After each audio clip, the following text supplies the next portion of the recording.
ਸਤਿ ਸ਼੍ਰੀ ਅਕਾਲ ਜੀ। News Asia Punjabi ਦੇਖ ਰਹੇ ਹੋ ਤੁਸੀਂ ਤੇ ਮੈਂ ਹਾਂ ਕੁਲਵੰਤ ਸਿੰਘ। ਹਾਜ਼ਰ ਹਾਂ ਇੱਕ ਵਾਰ ਫੇਰ ਇੱਕ ਨਵੇਂ ਪ੍ਰੋਗਰਾਮ ਦੇ ਨਾਮ ਇੱਕ ਨਵੀਂ ਚਰਚਾ ਦੇ ਨਾਲ। ਮੇਰੇ ਨਾਲ ਹੋਣਗੇ ਡਾਕਟਰ ਵਰਿੰਦਰ ਸਿੰਘ ਭੁੱਲਰ ਤੇ ਅੱਜ ਦਾ ਵਿਸ਼ਾ ਰਹੇਗਾ ਖੁਸ਼ੀ ਦੇ ਨਾਲ ਜੁੜਿਆ ਹੋਇਆ।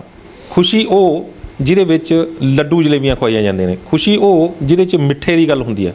ਪਰ ਸਵਾਲ ਇਹ ਪੈਦਾ ਹੁੰਦਾ ਕਿ ਆਖਰ ਖੁਸ਼ੀ ਦੇ ਮੌਕੇ ਮਿੱਠਾ ਹੀ ਕਿਉਂ ਖਵਾਇਆ ਜਾਂਦਾ? ਕੁਛ ਹੋਰ ਵੀ ਤਾਂ ਚੀਜ਼ਾਂ ਹੁੰਦੀਆਂ ਨੇ, ਕਿਉਂਕਿ ਜਿਵੇਂ ਅੱਜ ਕੱਲ੍ਹ ਕੋਈ ਦਾਰੂ ਪੀਣ ਲੱਗ ਜਾਂਦਾ, ਕੌੜਾ ਹੋ ਜਾਂਦਾ, ਉਹ ਮਿੱਠਾ ਖਾਣ ਦੇ ਕੀ ਫਾਇਦੇ ਹੁੰਦੇ ਨੇ ਅਤੇ ਜੇ ਕੋਈ ਕੌੜਾ ਖਾ ਲਵੇ ਤਾਂ ਉਹਦੇ ਨਾਲ ਕੀ ਨੁਕਸਾਨ ਹੁੰਦੇ ਨੇ।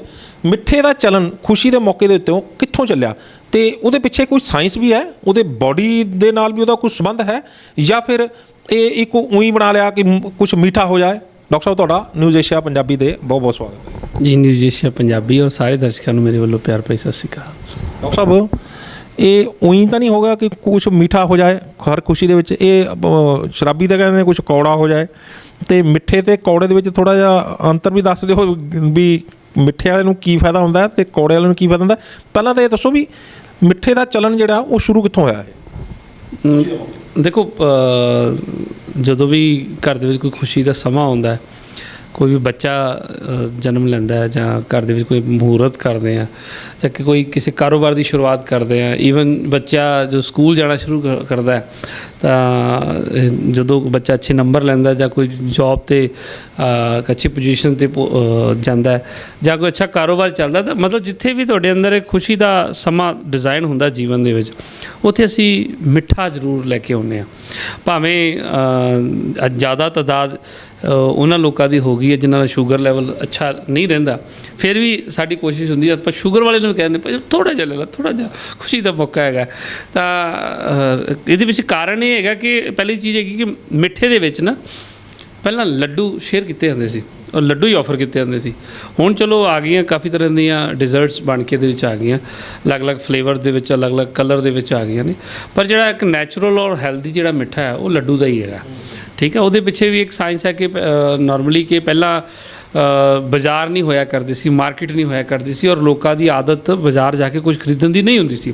ਤਾਂ ਉਦੋਂ ਬਹੁਤ ਸਾਰੀਆਂ ਚੀਜ਼ਾਂ ਸਾਡੇ ਘਰਾਂ ਦੇ ਵਿੱਚ ਹੀ ਅਵੇਲੇਬਲ ਹੁੰਦੀਆਂ ਸੀ। ਹੁਣ ਜਿਵੇਂ ਲੱਡੂ ਆ, ਇਹਦਾ ਇੰਗਰੀਡੀਐਂਟਸ ਕੀ ਹੈ? ਵੇਸਣ, ਠੀਕ ਹੈ, ਮਿਠਾਸ ਲਈ ਪਤਾਸੇ ਯੂਜ਼ ਕਰ ਲਏ ਜਾਂਦੇ ਸੀ, ਹਾਂ ਗੁੜ ਯੂਜ਼ ਕਰ ਲਿਆ ਜਾਂਦਾ ਸੀ, ਠੀਕ ਹੈ, ਵੱਡੀ ਇਲਾਚੀ ਇਹਦੇ 'ਚ ਐਡ ਕੀਤੀ ਜਾਂਦੀ ਸੀ ਔਰ ਉਹਦੀ ਬੂੰਦੀ ਬਣਾ ਕੇ ਉਹਦੇ ਲੱਡੂ ਬਣਾ ਲਏ ਜਾਂਦੇ ਸੀ। ਜਾਂ ਫਿਰ ਛੁਹਾਰਾ ਮੂੰਹ ਲਾ ਦਿੰਦੇ ਸੀ। ਹਾਂ, ਛੁਹਾਰਾ ਮੂੰਹ ਨੂੰ ਵੀ, ਈਵਨ ਲੱਡੂਆਂ 'ਚ ਵੀ ਛੁਹਾਰਾ ਪਾ ਲਿਆ ਜਾਂਦਾ ਸੀ, ਉੱਤੇ ਮਗਜ਼ ਲਗਾਏ ਜਾਂਦੇ ਸੀ। ਅਤੇ ਇਹ ਇੱਕ ਹੈਲਦੀ ਮਿੱਠੇ ਦਾ ਰੋਲ ਹੈਗਾ, ਰੂਪ ਹੈਗਾ। ਤਾਂ ਮਿੱਠਾ ਦੀ ਅਗਰ ਮੈਂ ਸਾਇੰਟੀਫਿਕਲੀ ਗੱਲ ਕਰਾਂ, ਇਹ ਤਾਂ ਚਲੋ ਹੋ ਗਿਆ ਨਾ ਕਿ ਮਿੱਠਾ ਕਿਹੜੇ ਰੂਪ ਦੇ ਵਿੱਚ ਸੀ। ਮਿੱਠੇ ਦਾ ਕੰਮ ਸਾਡੇ ਸਰੀਰ ਦੇ ਅੰਦਰ ਖੁਸ਼ੀ ਨੂੰ ਪੈਦਾ ਕਰਨਾ ਹੈ। ਖੁਸ਼ੀ, ਮਿੱਠਾ ਖੁਸ਼ੀ ਪੈਦਾ ਕਰਦਾ ਹੈ? ਇਹ ਕਿਵੇਂ ਹੋ ਗਿਆ? ਕੋਈ ਡਾਕਟਰ ਤਾਂ ਮਨਾ ਕਰ ਰਹੇ ਨੇ ਵੀ ਨਾ ਖਾਓ ਮਿੱਠਾ।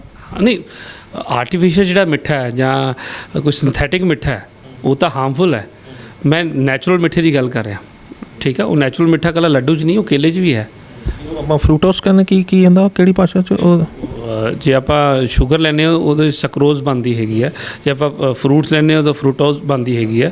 ਹਾਂ, ਤਾਂ ਉਹ ਅਲੱਗ-ਅਲੱਗ ਵੇ ਹੁੰਦੇ। ਅਲਟੀਮੇਟ ਐਂਡ ਦਾ ਪ੍ਰੋਡਕਟ ਹੈ ਗਲੂਕੋਜ਼ 'ਚ ਕਨਵਰਟ ਹੋਣਾ ਹੁੰਦਾ, ਠੀਕ ਹੈ। ਤਾਂ ਮਿੱਠੇ ਦਾ ਰੋਲ ਸਾਡੇ ਅੰਦਰ ਖੁਸ਼ੀ ਦੇ ਹਾਰਮੋਨਸ ਨੂੰ ਪੈਦਾ ਕਰਨ ਦਾ ਹੁੰਦਾ ਹੈ, ਠੀਕ ਹੈ। ਇਹਦੇ ਵਿੱਚ ਸੈਰੋਟੋਨਿਨ ਲੈਵਲ ਬੋਲਿਆ ਜਾਂਦਾ ਹੈ, ਔਰ ਜਿਨ੍ਹਾਂ ਦੇ ਵਿੱਚ ਇਹ ਸੈਰੋਟੋਨਿਨ ਲੈਵਲ ਘਟ ਜਾਂਦਾ ਹੈ ਉਹ ਸੈਡ, ਉਦਾਸ ਰਹਿਣ ਲੱਗ ਪੈਂਦੇ ਨੇ, ਰੋਣ ਨੂੰ ਮਨ ਕਰਦਾ ਹੈ, ਕਿਸੇ ਨਾਲ ਗੱਲ ਕਰਨ ਨੂੰ ਵੀ ਮਨ ਨਹੀਂ ਕਰਦਾ, ਇਕਾਂਤ ਔਰ ਇਕੱਲੇ ਰਹਿਣ ਦਾ ਮਨ ਉਹਨਾਂ ਦਾ ਕਰਦਾ ਹੈ। ਔਰ ਬਹੁਤ ਸਾਰੇ ਲੋਕਾਂ ਦਾ ਮਨ ਸੁਸਾਈਡ ਨੂੰ ਵੀ ਇਹਦੇ 'ਚ ਕਰ ਸਕਦਾ ਹੁੰਦਾ ਹੈ, ਜਿਹਦੇ ਅੰਦਰ ਉਹ ਮਿੱਠੇ ਵਾਲੇ ਕਣ ਜਿਹੜੇ ਉਹ ਘਟ ਜਾਂਦੇ ਨੇ। ਹਾਂ, ਮਿੱਠੇ ਵਾਲੇ ਜਿਹੜੇ ਹਾਰਮੋਨਸ ਨੇ, ਸੈਰੋਟੋਨਿਨ ਜਿਹੜਾ ਲੈਵਲ ਹੈ ਉਹ ਜਦੋਂ ਘਟ ਜਾਂਦਾ ਸਾਡੀ ਬੋਡੀ ਦੇ ਵਿੱਚ, ਜਾਂ ਉਹਦੀ ਸਮੇਂ-ਸਮੇਂ 'ਤੇ ਜਦੋਂ ਜ਼ਰੂਰਤ ਹੁੰਦੀ ਹੈ ਅਤੇ ਸਾਨੂੰ ਸਮਝ ਨਾ ਹੋਣ ਕਰਕੇ ਅਸੀਂ ਜ਼ਰੂਰਤ ਪੂਰੀ ਨਹੀਂ ਕਰਦੇ, ਤਾਂ ਉਸ ਟਾਈਮ ਦਾ ਤੁਹਾਡਾ ਜਿਹੜਾ ਮੂਡ ਹੈ ਉਹ ਸੈਡ ਮੂਡ ਦੇ ਵਿੱਚ, ਜਾਂ ਤੁਸੀਂ ਫਰਸਟ੍ਰੇਸ਼ਨ ਵਾਲੇ ਮੂਡ ਦੇ ਵਿੱਚ, ਜਾਂ ਦੁਖੀ, ਉਦਾਸ, ਵਾਲੇ ਮੂਡ ਦੇ ਵਿੱਚ ਲੋਕਾਂ ਨੂੰ ਮਿਲੋਗੇ ਤੁਸੀਂ। ਤਾਂ ਪਰਿਵਾਰ ਵੀ ਤੁਹਾਡਾ ਕਹੇਗਾ ਹੁਣੇ ਤਾਂ ਯਾਰ ਤੂੰ ਚੰਗਾ ਭਲਾ ਹੱਸ ਰਿਹਾ ਸੀ ਯਾਰ, ਤਾਂ ਹੁਣੇ ਤਾਂ ਤੂੰ ਅੱਛਾ ਘਰੇ ਆਇਆ ਹੈ, ਚੰਗਾ ਭਲਾ ਬੈਠਾ, ਹੁਣੇ ਤੂੰ ਉਦਾਸ ਜਗ੍ਹਾ ਤੋਂ ਹੋ ਗਿਆ, ਕੀ ਹੋ ਗਿਆ? ਅੱਛਾ, ਸਮਝ ਉਹਨੂੰ ਨਹੀਂ ਲੱਗ ਰਹੀ ਹੁੰਦੀ ਮੇਰੇ ਨਾਲ ਕੀ ਹੋਇਆ, ਉਹਨੂੰ ਮੈਂ ਲੱਗ ਰਿਹਾ ਹੁੰਦਾ ਵੀ ਚੰਗਾ ਭਲਾ ਮੇਰਾ ਘਰ ਪਰਿਵਾਰ ਵੀ ਅੱਛਾ, ਘਰ ਪਰਿਵਾਰ ਵੀ ਅੱਛਾ, ਮੈਂ ਦੁਖੀ ਜਗ੍ਹਾ ਤੋਂ ਹਾਂ। ਕਿਉਂਕਿ ਬੋਡੀ ਉਸ ਕੁਛ ਚੀਜ਼ ਦੀ ਡਿਮਾਂਡ ਕਰ ਰਹੀ ਹੈ, ਔਰ ਸਾਨੂੰ ਨਾ ਸਮਝ ਹੋਣ ਕਰਕੇ ਸਾਨੂੰ ਲੱਗ ਰਿਹਾ ਹੁੰਦਾ ਕਿ ਸ਼ਾਇਦ ਵੈਸੇ ਹੀ ਮੇਰਾ ਮੂਡ ਹੀ ਇਸ ਤਰ੍ਹਾਂ ਦਾ। ਉਹ ਜਿਵੇਂ ਆਪਾਂ ਕਈ ਵਾਰੀ ਕਹਿੰਦੇ ਹੋ, ਕਹਿੰਦੇ ਪੈਸੇ ਰੋਣਾ ਕਿਉਂ, ਕਹਿੰਦਾ ਰੋਂਦਾ ਨਹੀਂ, ਮੇਰਾ ਤਾਂ ਸ਼ਕਲ ਹੀ ਮੇਰੀ ਇਸ ਤਰ੍ਹਾਂ ਦੀ ਹੈ। ਉਹ ਵਾਲਾ ਹਾਸਾ ਇੱਕ ਤਰ੍ਹਾਂ ਦਾ ਇਨਸਾਨ ਨਾਲ ਹੋ ਜਾਂਦਾ। ਤਾਂ ਸੈਰੋਟੋਨਿਨ ਲੈਵਲ ਆ ਜਿਹੜਾ, ਇਹਦੀ ਸਾਨੂੰ ਇਹਦਾ ਬੇਸਿਕ ਨੌਲੇਜ ਹੋਣੀ ਬੜੀ ਜ਼ਰੂਰੀ ਹੈ। ਜਦੋਂ ਵੀ ਸਾਡਾ ਕਿਤੇ ਮਨ ਉਦਾਸ ਹੋਵੇ, ਰੋਣ ਨੂੰ ਕਰੇ, ਜਾਂ ਸੈਡ ਜਾਂ ਇਕੱਲੇਪਨ ਜਾਂ ਕੁਛ ਚੰਗਾ ਨਹੀਂ ਲੱਗਦਾ, ਠੀਕ, ਸਭ ਕੁਝ ਹੋਣ ਦੇ ਬਾਵਜੂਦ ਚੰਗਾ ਨਹੀਂ ਲੱਗਦਾ, ਤਾਂ ਉਸ ਟਾਈਮ 'ਤੇ ਸਮਝ ਲੈਣਾ ਕਿ ਸਾਡੀ ਬੋਡੀ ਦੇ ਅੰਦਰ ਸੈਰੋਟੋਨਿਨ ਲੈਵਲ ਜਿਹੜਾ ਹਾਰਮੋਨਸ ਹੈ ਉਹਦੀ ਕਮੀ ਆ ਗਈ ਆ, ਉਹਦੀ ਪੂਰਤੀ ਅਸੀਂ ਕਰਨੀ ਹੈਗੀ ਆ। ਹੁਣ ਰਹੀ ਗੱਲ ਮਿੱਠੇ ਦੇ ਨਾਲ ਕਿਉਂ ਜੋੜਿਆ ਗਿਆ, ਐਕਚੁਅਲ ਦੇ ਵਿੱਚ ਕੀ ਹੈਗਾ ਕਿ ਸੈਰੋਟੋਨਿਨ ਲੈਵਲ ਜਿਹੜਾ ਲੈਵਲ ਹੈ, ਇਹ ਸੈਰੋਟੋਨਰਜਿਕ ਜਿਹੜੇ ਨਿਊਰੋਨਸ ਹੁੰਦੇ ਨੇ ਉਹਨਾਂ ਦੇ ਅੰਦਰ ਇਹ ਤਿਆਰ ਹੁੰਦਾ ਸੈਰੋਟੋਨਿਨ। ਇਹਦਾ ਜਿਹੜਾ ਰॉ ਮਟੀਰੀਅਲ ਹੈ ਉਹ ਟ੍ਰਿਪਟੋਫੇਨ ਇੱਕ ਅਮੀਨੋ ਐਸਿਡਸ ਨੇ, ਜੋ ਸਾਡੇ ਬਲੱਡ ਦੇ ਵਿੱਚ ਜਦੋਂ ਇਨਸੂਲਿਨ ਲੈਵਲ ਬਣਦਾ ਹੈ, ਬਲੱਡ ਦੇ ਅੰਦਰ ਇਨਸੂਲਿਨ ਲੈਵਲ ਬਣਦਾ ਹੈ, ਉਹ ਇਨਸੂਲਿਨ ਉਸ ਅਮੀਨੋ ਐਸਿਡਸ ਨੂੰ ਸਾਡੇ ਬ੍ਰੇਨ ਬੈਰੀਅਰ 'ਚ ਐਂਟਰ ਕਰਵਾਉਂਦੀ ਆ। ਠੀਕ ਹੈ, ਹੁੰਦਾ ਕੀ ਹੈ, ਬਲੱਡ ਦੇ ਅੰਦਰ ਅਮੀਨੋ ਐਸਿਡਸ ਤਾਂ ਬਹੁਤ ਤਰ੍ਹਾਂ ਦੇ ਹੁੰਦੇ ਨੇ, ਪਰ ਬੋਡੀ ਦਾ ਬੜਾ ਸਿਧਾਂਤ ਫਿਕਸ ਜਿਹਾ ਹੈ, ਇੱਕ ਟਾਈਮ 'ਤੇ ਇੱਕ ਕੰਮ ਕਰਦੀ ਆ। ਤਾਂ ਬ੍ਰੇਨ ਬੈਰੀਅਰਸ ਤੋਂ ਜਿਹੜਾ ਸੈਰੋਟੋਨਰਜਿਕ ਜਿਹੜੇ ਨਿਊਰੋਨਸ ਨੇ, ਉੱਥੋਂ ਤੱਕ ਦਾ ਜਿਹੜਾ ਸਫ਼ਰ ਹੈ ਉਹ ਇਸ ਤਰ੍ਹਾਂ ਹੈ ਕਿ ਉੱਥੇ ਇੱਕ ਟਾਈਮ 'ਤੇ ਇੱਕ ਬੰਦਾ ਹੀ ਜਾ ਸਕਦਾ ਹੈ। ਠੀਕ ਹੈ, ਤਾਂ ਉਹ ਪੂਰੇ ਦੇ ਪੂਰੇ ਜਿਹੜੇ ਅਮੀਨੋ ਐਸਿਡਸ ਨੇ ਬਲੱਡ ਦੇ ਅੰਦਰ, ਉਹਦੇ ਵਿੱਚੋਂ ਇਨਸੂਲਿਨ ਨੇ ਸਿਰਫ ਟ੍ਰਿਪਟੋਫੇਨ ਅਮੀਨੋ ਐਸਿਡਸ ਨੂੰ ਹੀ ਐਂਟਰਸ ਦਿਵਾਉਣੀ ਹੈ ਵੀ ਤੂੰ ਹੀ ਜਾਣਾ, ਉਸੇ ਨੂੰ ਇਹਨੇ ਐਂਟਰਸ ਕਰਵਾਉਣੀ ਹੈ ਬ੍ਰੇਨ ਬੈਰੀਅਰ ਦੇ ਵਿੱਚੋਂ। ਤਾਂ ਫਿਰ ਉਹ ਜਾ ਕੇ ਉਹ ਸੈਰੋਟੋਨਿਨ ਦੀ ਜਿਹੜੀ ਪ੍ਰੋਡਕਸ਼ਨ ਹੁੰਦੀ ਹੈ ਉਹ ਤਿਆਰ ਹੁੰਦਾ ਹੈ, ਔਰ ਉਹਦੇ ਨਾਲ ਸਾਡੇ ਅੰਦਰਲੇ ਹਾਵ ਭਾਵ, ਸਾਡੇ ਅੰਦਰ ਖੁਸ਼ੀ ਦਾ ਪ੍ਰਦਰਸ਼ਨ ਔਰ ਉਸ ਤਰ੍ਹਾਂ ਦੇ ਇਮੋਸ਼ਨ ਸਾਡੇ ਪੈਦਾ ਹੋਣ ਲੱਗ ਪੈਂਦੇ। ਇਹੀ ਕਾਰਨ ਸੀ ਕਿ ਸਾਡੇ ਬਜ਼ੁਰਗਾਂ ਪਤਾ ਸ਼ੁਰੂ ਤੋਂ ਦੇਖੋ ਇਹ ਚੀਜ਼ਾਂ ਤਾਂ ਆਪਾਂ ਅੱਜ ਪੜ੍ਹ ਰਹੇ ਹਾਂ, ਹੁਣ ਪੜ੍ਹ ਰਹੇ ਹਾਂ, ਇਹਦੇ ਬਾਰੇ ਹੁਣ ਦੱਸ ਰਹੇ ਹਾਂ, ਲੇਕਿਨ ਸਾਡੇ ਬਜ਼ੁਰਗਾਂ ਨੂੰ ਸ਼ੁਰੂ ਤੋਂ ਪਤਾ ਸੀ ਵੀ ਇਸ ਮੌਕੇ 'ਤੇ ਮਿੱਠਾ ਹੀ ਹੋਣਾ ਚਾਹੀਦਾ। ਉਹ ਕਿਸੇ ਨਮਕੀਨ ਚੀਜ਼ ਦਾ ਵੀ ਟੇਸਟ ਕਰਵਾ ਸਕਦੇ ਸੀ, ਠੀਕ ਹੈ, ਉਹ ਕਿਸੇ ਕੜਵੀ ਚੀਜ਼ ਦਾ ਵੀ ਟੇਸਟ ਕਰਵਾ ਸਕਦੇ ਸੀ, ਲੇਕਿਨ ਮਿੱਠਾ ਹੀ ਹੋਣਾ ਚਾਹੀਦਾ ਹੈ। ਮੈਂ ਹੈਰਾਨ ਹੈ ਕਿ ਉਹ ਸਾਇੰਸ ਕਦੋਂ ਤੋਂ ਕੰਮ ਕਰ ਰਹੀ ਹੈ, ਔਰ ਸਾਡੇ ਜਿਹੜੇ ਬਜ਼ੁਰਗ ਕਿੰਨੇ ਵਿਦਵਾਨ ਰਹੇ ਨੇ, ਉਹਨਾਂ ਨੇ ਮਿੱਠੇ ਨੂੰ ਚੂਜ਼ ਕੀਤਾ ਕਿ ਆ ਖੁਸ਼ੀ ਦਾ ਮੌਕਾ ਹੈ, ਮਿੱਠਾ ਦਿਓ। ਮਿੱਠਾ ਬੋਡੀ 'ਚ ਗਿਆ, ਇਨਸੂਲਿਨ ਬਣੀ, ਇਨਸੂਲਿਨ ਨੇ ਟ੍ਰਿਪਟੋ ਜਿਹੜਾ ਫੇਨ ਹੈਗਾ ਅਮੀਨੋ ਐਸਿਡਸ ਉਹ ਤਿਆਰ ਕੀਤਾ, ਔਰ ਅੱਗੇ ਜਾ ਕੇ ਸੈਰੋਟੋਨਿਨ ਲੈਵਲ ਜਿਹੜਾ ਕਿ ਬਣ ਗਿਆ, ਔਰ ਬੰਦੇ ਅੰਦਰ ਖੁਸ਼ੀ ਪ੍ਰਗਟ ਹੋ ਗਈ। ਕਿਆ ਕਾਰਨ ਹੈਗਾ ਕਿ ਬਾਹਰ ਖੁਸ਼ੀ ਹੈ, ਪਰ ਤੁਹਾਡੇ ਅੰਦਰ ਵੀ ਤਾਂ ਇਮੋਸ਼ਨਸ ਆਉਣੇ ਚਾਹੀਦੇ ਨੇ। ਉਹ ਇਮੋਸ਼ਨਸ ਆਉਣ ਲਈ ਇੱਕ ਫੂਡ ਚੂਜ਼ ਕੀਤਾ ਗਿਆ, ਮਿੱਠਾ ਲੱਡੂ ਜਾਂ ਕੁਛ ਵੀ ਹੈ ਨਾ, ਤਾਂ ਉਹਦੇ ਨਾਲ ਮਿਠਾਸ ਲੈਣ ਦੇ ਨਾਲ, ਮਿੱਠਾ ਖਾਣ ਦੇ ਨਾਲ। ਇਹੀ ਕਾਰਨ ਹੈ ਕਿ ਜਦੋਂ ਕੋਈ ਖੁਸ਼ੀ ਵਾਲਾ, ਮੰਨ ਲਓ ਆਪਣੇ ਘਰ ਦੇ ਵਿੱਚ ਪ੍ਰੋਗਰਾਮ ਹੈ ਖੁਸ਼ੀ ਦਾ, ਠੀਕ ਹੈ, ਲੇਕਿਨ ਉਸ ਖੁਸ਼ੀ ਦੇ ਪ੍ਰੋਗਰਾਮ ਨੂੰ ਸੈਲੀਬ੍ਰੇਟ ਕਿਵੇਂ ਕਰੋਗੇ? ਤੁਹਾਡੇ ਹਾਵ ਭਾਵ ਇਮੋਸ਼ਨਸ ਵੀ ਤਾਂ ਆਉਣੇ ਚਾਹੀਦੇ ਆ, ਫਿਰ ਉਹ ਮਿੱਠਾ ਸ਼ੇਅਰ ਕੀਤਾ ਜਾਂਦਾ। ਅੱਛਾ, ਇੱਕ ਚੀਜ਼ ਤੁਸੀਂ ਇਹ ਵੀ ਨੋਟ ਕਰੋ, ਜਿਹੜੇ ਲੋਕਾਂ ਦਾ ਮਿੱਠਾ, ਜਿਵੇਂ ਡਾਇਬਟਿਕ ਪੇਸ਼ੈਂਟ ਵਿਚਾਰੇ ਮਿੱਠਾ ਖਾ ਹੀ ਨਹੀਂ ਪਾਉਂਦੇ, ਉਹ ਚਾਹ ਕੇ ਵੀ ਖੁਸ਼ ਨਹੀਂ ਹੁੰਦੇ, ਤੁਸੀਂ ਉਹਨਾਂ ਦਾ ਚਿਹਰਾ ਪੜਿਆ ਕਰੋ, ਉਹ ਤੁਹਾਨੂੰ ਸੈਡ ਉਦਾਸ ਮੂਡ 'ਚ ਹੀ ਮਿਲਣਗੇ। ਠੀਕ ਹੈ, ਉਹ ਕਿਉਂਕਿ ਬੋਡੀ ਦੇ ਅੰਦਰ ਉਹ ਵਾਲੀਆਂ ਚੀਜ਼ਾਂ ਸੈਰੋਟੋਨਿਨ ਲੈਵਲ ਜਿਹੜਾ ਕਿ ਬਹੁਤ ਥੱਲੇ ਆਇਆ ਹੁੰਦਾ ਹੈ ਜੀ। ਡਾਕਟਰ ਸਾਹਿਬ, ਜਿਹੜੇ ਬੰਦੇ ਫਿਰ ਉਦਾਸ ਨੇ ਉਹਨੂੰ ਫਿਰ ਮਿੱਠਾ ਖਵਾਈਏ? ਹਾਂ, ਇਹਦੀ ਸੋਰਸ ਕਾਫੀ ਤਰ੍ਹਾਂ ਦੇ ਨੇ, ਖਾਲੀ ਮਿੱਠੇ 'ਚ ਨਹੀਂ। ਇਹਦੀ ਆਪਾਂ ਪੂਰਤੀ ਖਾਲੀ ਲੱਡੂ 'ਚ ਨਹੀਂ, ਇਹਦੀ ਪੂਰਤੀ ਆਪਾਂ ਬਨਾਨਾ ਤੋਂ ਵੀ ਕਰ ਸਕਦੇ ਹਾਂ, ਡਰਾਈ ਫਰੂਟਸ ਤੋਂ ਵੀ ਸਾਡੀ ਬੋਡੀ ਇਹਨਾਂ ਨੂੰ ਲੈਂਦੀ ਹੈਗੀ ਆ, ਟਮਾਟੋਜ਼ ਦੇ ਵਿੱਚ ਵੀ ਇਹ ਚੀਜ਼ਾਂ ਹੁੰਦੀਆਂ ਨੇ, ਅਨਾਨਾਸ ਦੇ ਵਿੱਚ ਵੀ ਇਹ ਕਾਫੀ ਵੱਡੇ ਲੈਵਲ 'ਤੇ ਪਾਇਆ ਜਾਂਦਾ। ਇਸ ਤੋਂ ਬਾਅਦ ਮਿਲਕਸ ਪ੍ਰੋਡਕਟਸ ਦੇ ਵਿੱਚ ਵੀ ਇਹਦੀ ਬੋਡੀ ਪੂਰਤੀ ਕਰ ਲੈਂਦੀ ਹੈ ਇਹਦੇ ਤੋਂ, ਔਰ ਅਗਰ ਦੁੱਧ ਦੇਸੀ ਗਾਂ ਦਾ ਹੋਵੇ ਤਾਂ ਜੀ। ਤੇ ਇਹ ਦੱਸੋ ਕਿ ਜਿਹੜੇ ਬੰਦੇ ਉਹ ਮਤਲਬ ਉਦਾਸ ਨੇ, ਉਦਾਸ ਬੰਦਿਆਂ ਨੂੰ ਮਿੱਠਾ ਉਹ ਖਾ ਨਹੀਂ ਸਕਦੇ, ਤੇ ਫਿਰ ਉਹ ਕਿੱਥੇ ਜਾਣ? ਆਪਾਂ ਅਦਰ ਸੋਰਸ ਦੇ ਰਹੇ ਇਹਦੇ 5-6 ਮੈਂ ਆਈਡੀਆਜ਼ ਜ਼ਰੂਰ ਸ਼ੇਅਰ ਕਰੂੰਗਾ। ਜਿਨ੍ਹਾਂ ਨੂੰ ਆਪਾਂ ਆਪਣੀ ਬਾਡੀ ਤੇ ਲਾਗੂ ਕਰ ਸਕਦੇ, ਜੀਵਨ 'ਚ ਲਾਗੂ ਕਰ ਸਕਦੇ, ਇਸ ਲੈਵਲ ਨੂੰ ਉੱਪਰ ਲਿਆ ਸਕਦੇ, ਸੈਰੋਟੋਨਿਨ ਲੈਵਲ ਨੂੰ। ਸਭ ਤੋਂ ਪਹਿਲਾਂ ਜਿਵੇਂ ਮੈਂ ਤੁਹਾਨੂੰ ਦੱਸਿਆ ਕਿ ਡਰਾਈ ਫਰੂਟ ਹੋ ਗਏ, ਟੋਮੈਟੋ ਹੋ ਗਿਆ। ਪਰ ਇਹਨਾਂ ਨਾਲ ਤਾਂ ਸ਼ੂਗਰ ਲੈਵਲ ਵਧੇਗਾ, ਡਰਾਈ ਫਰੂਟਸ ਨਾਲ ਸ਼ੂਗਰ ਲੈਵਲ ਵਧੇਗਾ? ਨਹੀਂ, ਉਹ ਡਰਾਈ ਫਰੂਟਸ ਨਾਲ ਇੰਨਾ ਇੰਸਟੈਂਟ ਸ਼ੂਗਰ ਲੈਵਲ ਨਹੀਂ ਵੱਧਦਾ ਹੈਗਾ, ਔਰ ਨੈਚੁਰਲੀ ਚੀਜ਼ਾਂ ਨੂੰ ਬਾਡੀ ਮੈਨੇਜ ਕਰਨਾ ਜਾਣਦੀ ਹੈ। ਠੀਕ ਹੈ, ਬਾਡੀ ਉਹਨਾਂ ਨੂੰ ਮੈਨੇਜ ਕਰਨਾ ਨਹੀਂ ਜਾਣਦੀ ਜਿਹੜੀਆਂ ਉਹਦੇ ਲਈ ਬਣੀਆਂ ਹੀ ਨਹੀਂ ਹੋਈਆਂ, ਅਨਨੈਚੁਰਲ ਨੇ ਜਿਹੜੀਆਂ, ਠੀਕ ਹੈ, ਸਿੰਥੈਟਿਕ ਨੇ। ਉਹਨਾਂ ਨੂੰ ਜਾਣਦੀ ਨਹੀਂ, ਉਹਨੂੰ ਪਤਾ ਹੀ ਨਹੀਂ ਮੈਂ ਕੀ ਕਰਨਾ ਇਹਦਾ। ਜਿਵੇਂ ਚੀਨੀ ਹੋ ਗਈ ਹੈ ਨਾ, ਹੋਰ ਦੂਜਾ ਚੀਨੀ ਹੋ ਗਈ, ਜਾਂ ਤੁਸੀਂ ਕੋਈ ਫਲੇਵਰਡ ਵਾਲੀਆਂ ਚੀਜ਼ਾਂ ਲੈਂਦੇ ਹੋ ਤਾਂ ਉਹਨਾਂ ਚੀਜ਼ਾਂ ਨੂੰ ਬਾਡੀ ਨਹੀਂ ਸਮਝ ਪਾਉਂਦੀ ਹੈਗੀ। ਤਾਂ ਨੈਚੁਰਲੀ ਚੀਜ਼ਾਂ ਨੂੰ ਡਾਈਜੈਸਟ, ਈਵਨ ਬਨਾਨਾ ਦੇ ਵਿੱਚ ਵੀ, ਕੇਲੇ ਦੇ ਵਿੱਚ ਵੀ ਸ਼ੂਗਰ ਹੈ, ਨੈਚੁਰਲ ਸ਼ੂਗਰ ਹੈ। ਠੀਕ ਹੈ, ਤਾਂ ਬਾਡੀ ਉਹਨੂੰ ਵੀ ਮੈਨੇਜ ਕਰਨ ਦੀ ਹਿੰਮਤ ਕਰਦੀ ਹੈ ਉਦੋਂ ਵੀ। ਅੰਬ ਬਹੁਤ ਮਿੱਠਾ, ਹਾਂ, ਅੰਬ ਬਹੁਤ, ਉਹਨੂੰ ਵੀ ਮੈਨੇਜ ਕਰਨ ਦੀ ਹਿੰਮਤ ਕਰਦੀ ਹੈ। ਬਟ ਜਿਹਦਾ ਬਹੁਤ ਜ਼ਿਆਦਾ ਸ਼ੂਗਰ ਲੈਵਲ ਹੈ, ਉਹ ਮਿੱਠਾ ਨਹੀਂ ਖਾ ਪਾ ਰਿਹਾ, ਤਾਂ ਉਹਦੇ ਲਈ ਡਰਾਈ ਫਰੂਟ ਉਹ ਇੱਕ ਥੋੜ੍ਹੀ ਮਾਤਰਾ ਦੇ ਵਿੱਚ ਐਡ ਕਰ ਸਕਦਾ ਹੈਗਾ। ਇਸ ਮਿਲਕਸ ਪ੍ਰੋਡਕਟਸ, ਜੇ ਦੇਸੀ ਗਾਂ ਦਾ ਦੁੱਧ ਉਹਦੇ ਕੋਲ ਅਵੇਲੇਬਲ ਹੈਗਾ ਤਾਂ ਉਹਨੂੰ ਕਰ ਸਕਦਾ ਹੈਗਾ। ਇਸ ਤੋਂ ਇਲਾਵਾ ਜਿਹੜੇ ਪੰਪਕਿਨ ਸੀਡ, ਠੀਕ ਹੈ, ਉਹਦਾ ਕਾਫੀ ਅੱਛਾ ਰੋਲ ਹੈਗਾ ਸੈਰੋਟੋਨਿਨ ਲੈਵਲ ਨੂੰ ਵਧਾਉਣ ਦੇ ਵਿੱਚ। ਦੂਸਰਾ ਇਹ ਹੈਗਾ ਕਿ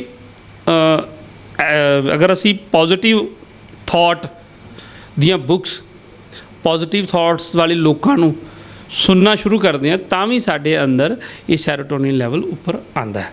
ਠੀਕ ਹੈ, ਤੀਸਰੇ ਨੰਬਰ 'ਤੇ ਇੱਕ ਹੋਰ ਵੀ ਇਹਦਾ ਸੋਲਿਊਸ਼ਨ ਹੈ।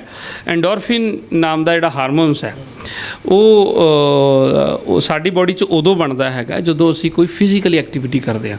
ਭਾਵ ਅਗਰ ਅਸੀਂ ਐਕਸਰਸਾਈਜ਼ ਕਰਦੇ ਹਾਂ, ਯੋਗਾ ਕਰਦੇ ਹਾਂ, ਮੈਡੀਟੇਸ਼ਨ ਕਰਦੇ ਹਾਂ ਜਾਂ ਫਿਜ਼ੀਕਲੀ ਕੰਮ ਕਰਦੇ ਹਾਂ, ਠੀਕ ਹੈ, ਤਾਂ ਸਾਡੇ ਅੰਦਰ ਐਂਡੋਰਫਿਨ ਤਿਆਰ ਹੁੰਦਾ ਔਰ ਉਹਦੇ ਤੋਂ ਅੱਗੇ ਸੈਰੋਟੋਨਿਨ ਲੈਵਲ ਨੂੰ ਉਹ ਪ੍ਰੋਡਕਸ਼ਨ ਕਰਨ ਦੇ ਵਿੱਚ ਹੈਲਪ ਹੁੰਦੀ ਹੈ।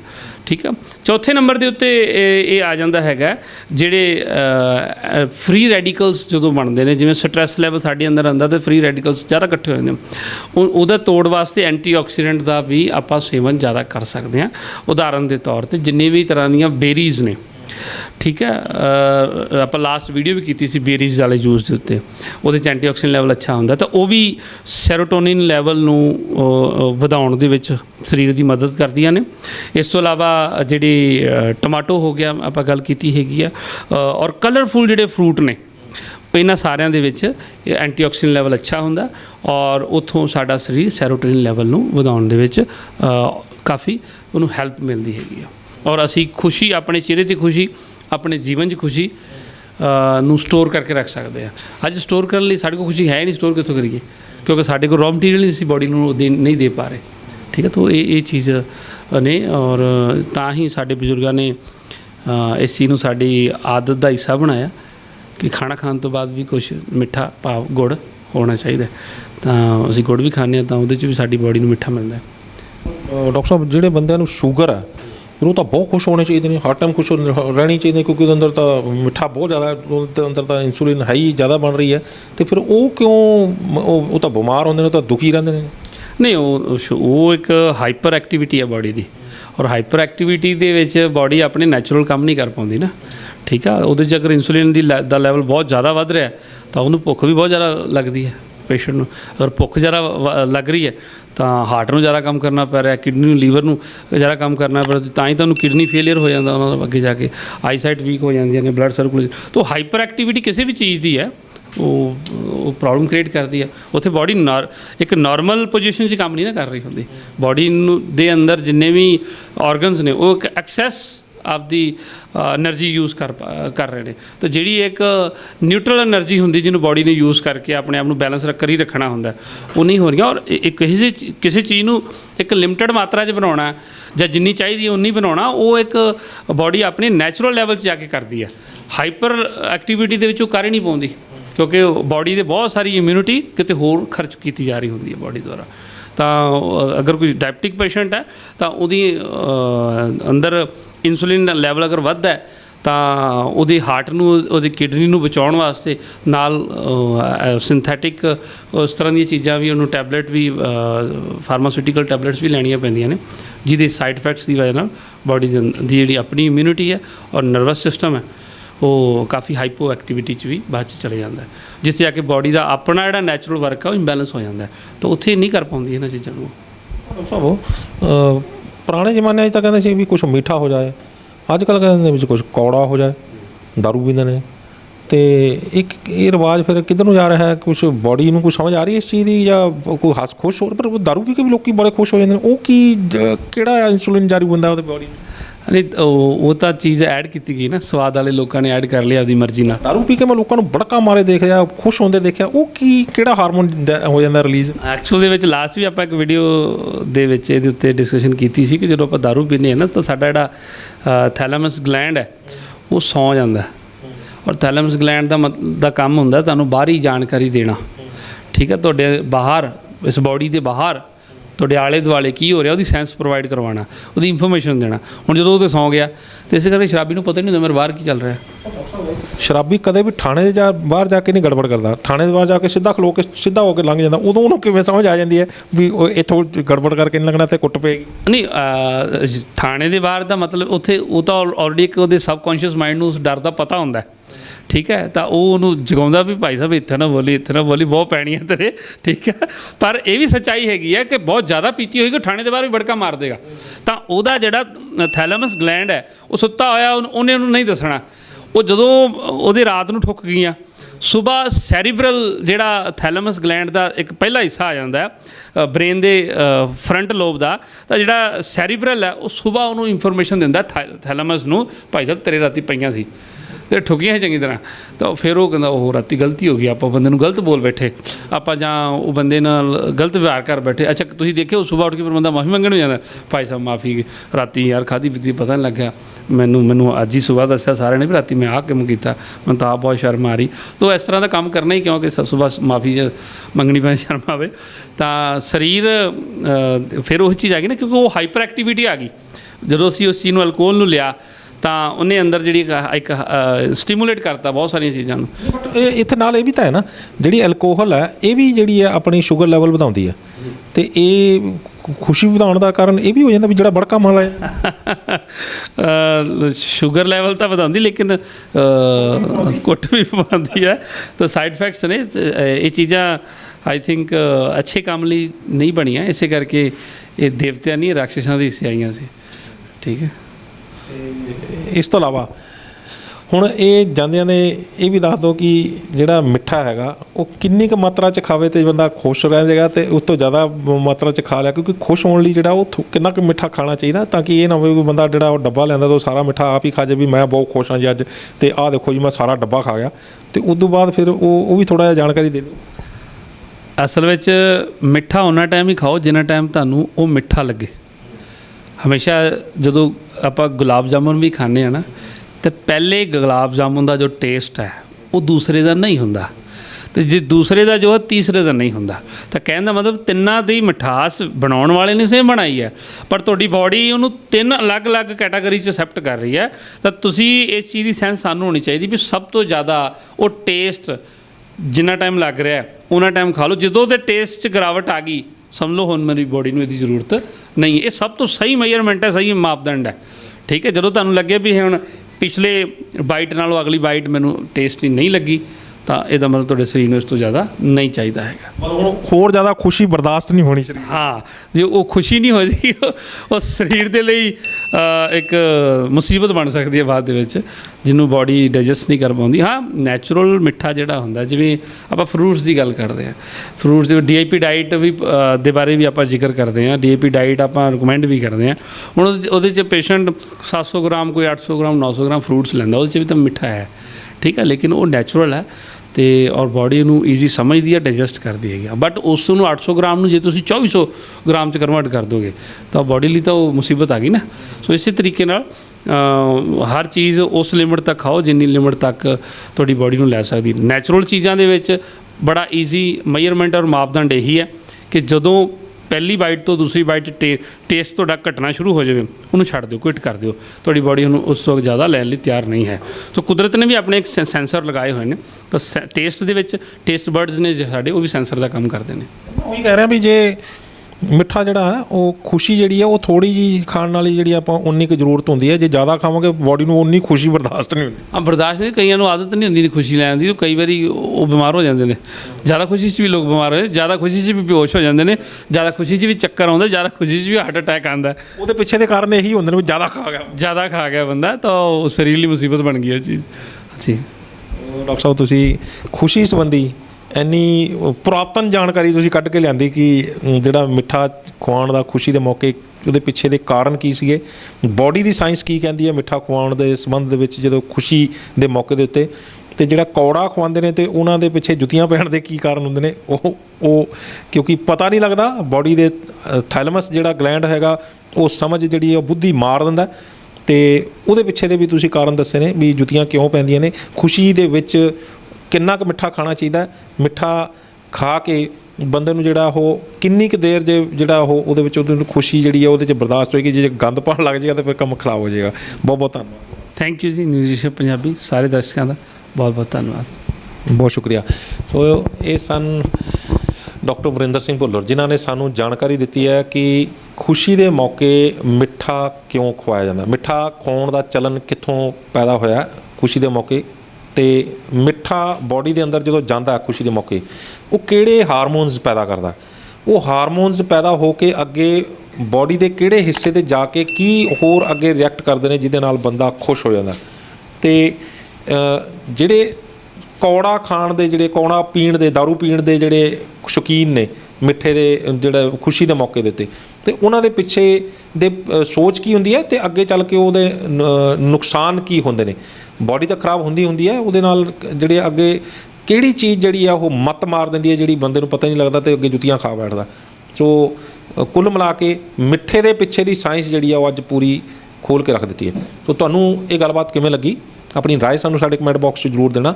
ਜੇਕਰ ਵੀਡੀਓ ਵਧੀਆ ਲੱਗੀ ਹੈ ਤਾਂ ਇਸ ਨੂੰ ਲਾਈਕ ਤੇ ਸ਼ੇਅਰ ਜ਼ਰੂਰ ਕਰ ਦਿਓ ਤਾਂ ਕਿ ਜਿਹੜੇ ਲੋਕ ਖੁਸ਼ ਹੋਣ ਲੱਗਿਆ ਮਿੱਠਾ ਖਾਣ ਲੱਗਣ ਤਾਂ ਉਹਨਾਂ ਨੂੰ ਇਹ ਜਾਣਕਾਰੀ ਹੋਵੇ ਵੀ ਅਸੀਂ ਇਹ ਮਿੱਠਾ ਕਿਉਂ ਖਾ ਰਹੇ ਹਾਂ, ਤੇ ਉਹ ਹੋਰ ਜ਼ਿਆਦਾ ਖੁਸ਼ ਹੋਣ ਉਹ ਚੀਜ਼ ਨੂੰ ਖਾ ਕੇ, ਅੰਦਰ ਉੱਦਾਂ ਦੇ ਹਾਰਮੋਨਸ ਹੋਰ ਪੈਦਾ ਹੋਣ। ਤੇ ਜਿਹੜੇ ਲੋਕ ਖੁਸ਼ੀ ਦੇ ਮੌਕੇ ਦਾਰੂ ਪੀਣ ਲੱਗੇ ਨੇ ਉਹਨਾਂ ਨੂੰ ਇਹ ਪਤਾ ਹੋਵੇ ਵੀ ਇਸ ਤੋਂ ਬਾਅਦ ਕੁੱਟ ਵੀ ਪੈ ਸਕਦੀ ਹੈ। ਸੋ ਸਾਡੇ ਚੈਨਲ ਨੂੰ ਲਾਈਕ ਤੇ ਸਬਸਕ੍ਰਾਈਬ ਕਰਨਾ ਨਾ ਭੁੱਲਿਓ। ਅਗਲੀ ਵਾਰ ਫਿਰ ਹਾਜ਼ਰ ਹੋਵਾਂਗੇ ਇੱਕ ਨਵੇਂ ਮੁੱਦੇ, ਇੱਕ ਨਵੇਂ ਮਹਿਮਾਨ ਦੇ ਨਾਲ। ਉਦੋਂ ਤੱਕ ਮੈਨੂੰ ਦਿਓ ਇਜਾਜ਼ਤ। ਧੰਨਵਾਦ।